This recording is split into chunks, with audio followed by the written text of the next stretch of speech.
All right, guys, so this is what I ran for my first motherfucking cycle and what I would have done differently if I were to change anything, if I were to go back in time. Now, look, when I started my enhancement journey, I definitely was not as educated as I am now. Like most people, they hop in haphazardly, which is why I'm such a proponent for making sure you're doing everything correct in advance, because I've gone through the sides, I've gone through everything bad you can think of when it comes to steroids. So that's why I want to mitigate this shit. Now, yes, I react to a lot of fucking kids on my Instagram that are retarded as fuck that hop into the shit. I was one of those kids, bro. I was one of those fucking kids. So this is what I did. And this is why I want you guys to understand this so you don't fuck up as well. Now, I started off with 250 milligrams test sip. Literally this shit right here. Test sip, 250 milligrams. Now, it was definitely smooth at first. I should have mentioned this as well. I didn't get any fucking blood work done prior. My first set of bloods was done 2 weeks after the fact, after my first injection.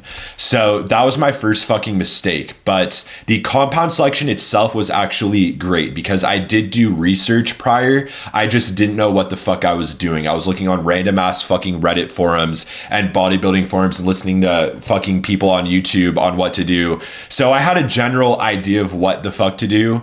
It's just that I wasn't educated and I didn't know how that shit was going to react to my body. So that's why I fucked up. So I started off with 250 test. Now, the first week, I had a major libido spike. This shit was very fucking noticeable and it literally felt like I was going through puberty again. I didn't feel that horny for literally my whole life, probably even past puberty, bro. Like it was so fucking crazy to the point where I was just like ready to rock at every second, and it was pretty fucking bad. But after that week 2 mark, that's when everything fucking started situating down. But that definitely was a massive issue. Also, a lot of it was placebo. That first 1 to 2 weeks was massive fucking placebo. I felt like I was getting a strength increase. I felt like I was like, oh shit, I'm on. But of course, your mind's going to play tricks on you when you start taking some shit. So that definitely was placebo. However, at the week 2 mark, that's when I definitely noticed massive strength. So the strength definitely kicked in. I'm like, okay, this is how I'm supposed to actually feel. So I started noticing that. I started noticing quicker recovery times. I wasn't getting sore at all. And that it was very fucking noticeable. Now, I also started running into some side effects, as in some gyno, started getting itchiness of the nipple. I started getting some mood swings, like kind of like high emotional state as well, to the point where my mood was like rocking, but also I would get very fucking emotional, which is not like me at all. But like, it was noticeable with specific fucking moods, whether I was angry or happy or sad. It was just like an elevated mood. So that was definitely very noticeable. Now, I did get an AI on hand before. So what I got in total was this. I got my test sip. I got like 3 vials. I got Arimidex as well for my aromatase inhibitor. Now, I didn't even know how the fuck to deploy this shit. I just saw in the forums that people were like, get Arimidex. So I'm like, okay, fuck it, I'm gonna get Arimidex. So I got that shit. That is to reduce estrogen, by the way, if it does increase, which is why people recommend to take it. I got that, and then I also got tamoxifen and Clomid. That's all I got, and that was for my PCT. So I just saw in forums, I'm like, okay, if you're new, you're going to PCT and you have to take Clomid and tamoxifen. So that's what I got. That's what I was told. Therefore, that's what I fucking got and prepared for, which was a mistake as well. But we'll get into that in a second. So I got the AI. Now, I didn't know how the fuck to use this or how to deploy it at all. I didn't know what the fuck I was doing. So when I noticed some itchy sensation in my nipples, for the mood shit, you don't really know it's happening until after the cycle is done. So I didn't even know that shit was happening until I was off, when I was back to normal, and I was like, oh shit, I was going through mood swings. That's why it's important to note this down during the cycle.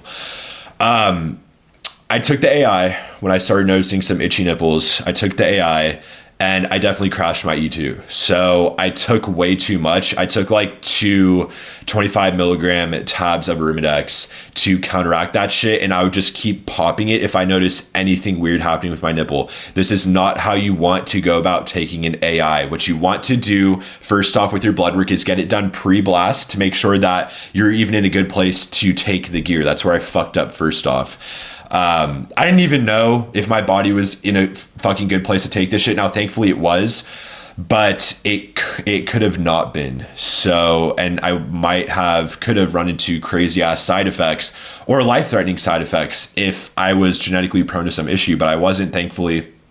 But so what you want to do, again, with the AI, going back to the AI point, is you want to make sure that you're getting your bloods if you notice a sensation. You don't want to take the AI yet. You want to know where your E2 is at, your estradiol. So that's where I fucked up first off. I was just popping that shit like candy, hoping for it to go away, which it did. It did eventually go away, but again, I crashed my estrogen. So what you want to do is take your blood work first. Just get a hormone panel if you're noticing that shit. Should be very cheap, like $50. Get the hormone panel, get the results back. The turnaround time will be like probably half a week to a week, depending on the lab. And you want to see where your estrogen is at. Then you want to pop the AI. Then you want to go back and get your bloods again, get another hormone panel. You want to see where your estrogen is at now after taking the AI. Now, you want to keep doing this. It's probably going to take you about 2 to 3 times going back and forth getting your labs until you figure out the proper dose for you to take to where your estrogen is in an optimal range. You don't want it to be tanked. You also don't want it to be above the reference range. That's when you run into sides. Now, when I did crash my estrogen, I did run into massive side effects, bro. Massive fatigue, massive depression, massive anxiety. All the things that come with crashed E2. I ran into achy joints, all that shit. I wasn't that big yet. So definitely was running into achy joints too. Because that does dry you out. A lot of bodybuilders do that pre-show just to get really fucking dry on top of their stack.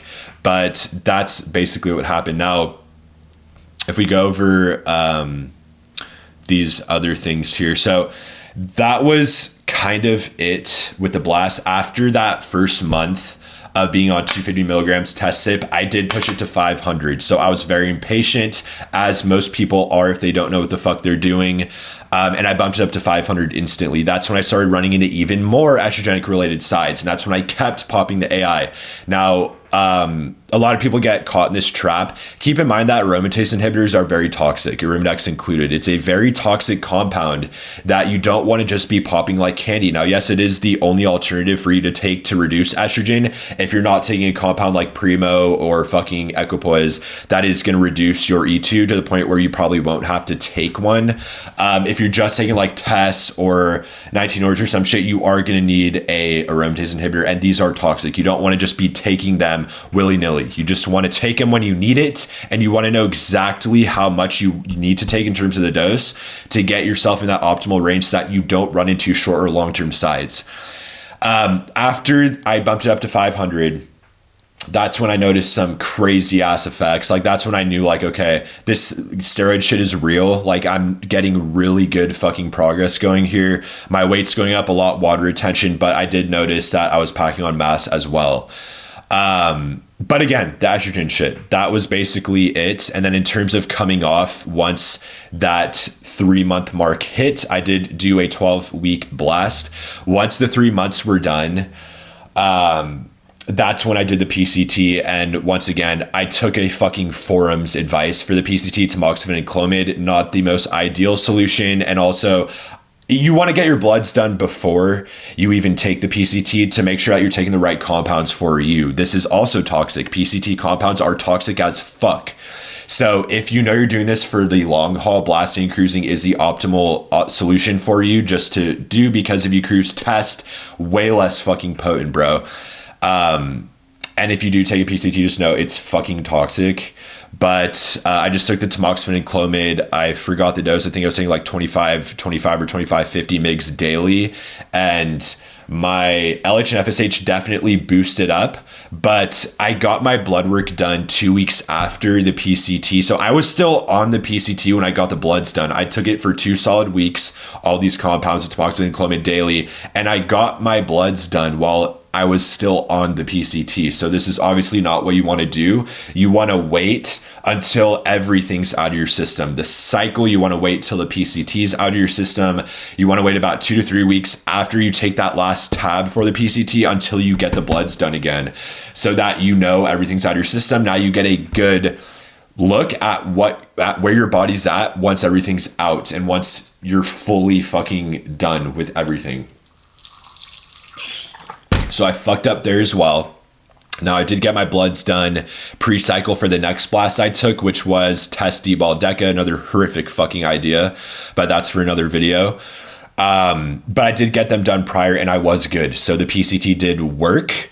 But it was just such a fucking gamble, bro. It was a dice roll with everything I was doing. I was just taking people's words for it on a forum and I could have gotten fucked up bad. Now with the post-cycle therapy, I also started taking this the day after my last test injection. You don't want to do this either. You want to wait about 1.5 to 2 weeks after your last test shot to even start the PCT, because the test is still going to be in your system after your last injection, because the half-life when it comes to a ester like an anthate or sip is going to be 1.5 to 2 weeks, sometimes 2.5 to 3 weeks. So the compound's still going to be in your system. It has to saturate in your muscle. It has to come out of the system. The same time that the compound takes to kick in is the same amount of time it takes to exit your system. So I literally was taking the PCT on top of the test, and I ended the PCT right when the test was coming out of my system. So I probably, because I was young when I took this, by the way, I was 19 when I took this shit. My test probably bounced back because I was healthy, but like seriously, huge fucking dice roll. And this is why you have to be informed before you hop on. Now, again, thankfully, everything went good. I don't know how it did, but it did. I definitely ran into side effects and I definitely developed gyno. I still have gyno to this day, which I will show you right now. You can see it right here. It's not that bad. Sometimes it's way more pronounced than other days. Sometimes it completely shrinks in, but I did develop gyno there, and I developed even more during the test deca D-ball cycle, but that's where it started, was that first blast. Now, the only way to get gyno removed once you get it is by surgery, which is why it's so important to fucking avoid this, because the surgery sucks.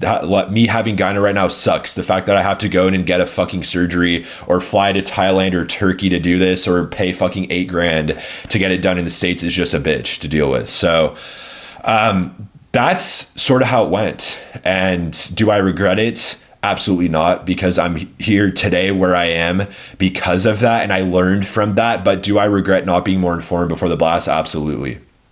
I wish that I would have done some more research. I wish I would have had some guidance. I wish that I would have just gone in way more prepared with a proper protocol, proper everything in check, and I would have completely mitigated and avoided all the side effects that I ran into. But I didn't, and I had to learn the hard way, but I'm still here to tell you the story. So that's pretty much it when it comes to my first blast. Let me know what you guys think in the comments, and if you have similar stories so that other people can be educated as well on what not to do. But that's pretty much it, guys. If you like the video, like and subscribe. I'll be back with some more heat. See you guys later.